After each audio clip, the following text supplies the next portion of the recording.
Today I'm going to talk about success and failure.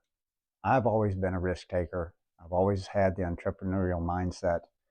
And to be honest with you, I have failed way more than I've ever succeeded. But I never let it get me down. And the reason that I didn't was I always felt like I had a way to push through things. I've always felt like I was the type of person that could figure out any problem and get a solution to it. And just because my business failed didn't mean I was a failure. It just means that there were circumstances that led to that failure. And I've managed to learn something from each one that I've failed at. And I've taken away that information and applied it to the next business venture that I tried. I've owned a grocery store, a pizza shop, I've owned a contracting business, I've owned a technology business and communication company, and some of them worked, some of them failed miserably. And there were different reasons for each one. Some were just, I didn't know enough to be in the space I was in, even though I thought I did. Some of it was economic. But in each case, I took what I learned and applied it to my next business. And now the business that I have has benefited from all of that. I currently have rental property, and I've been able to take a lot of what I've learned over the years and apply it to that business to make it successful.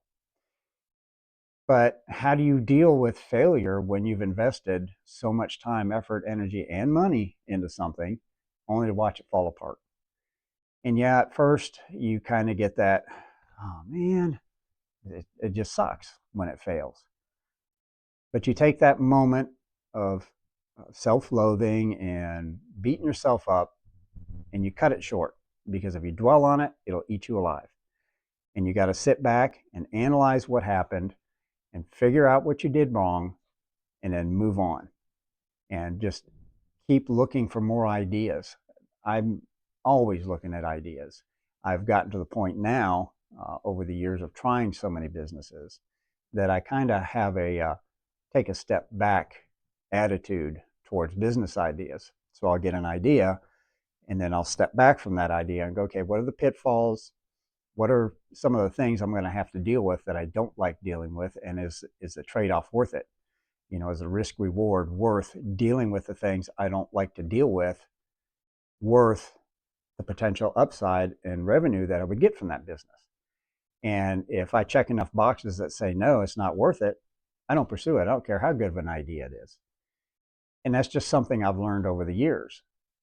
And it's hard to stay motivated when you fail. It really is.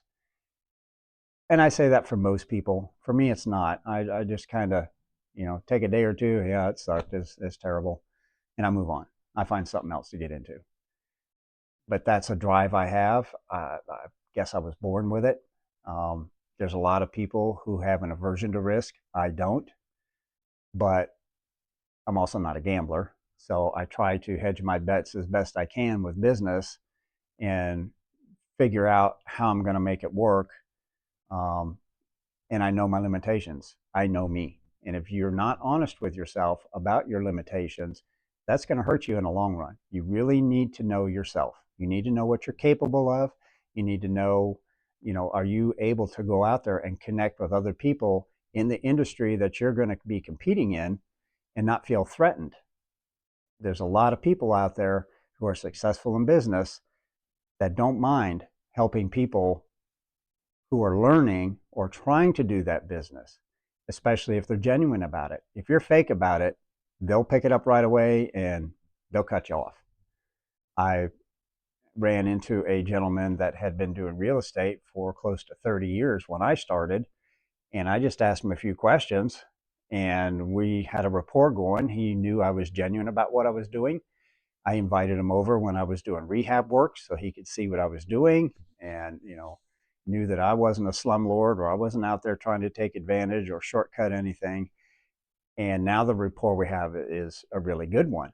And in fact, he now comes to me for advice on some of his mechanical issues that he has. So even though I value his knowledge more than my own, he values my knowledge.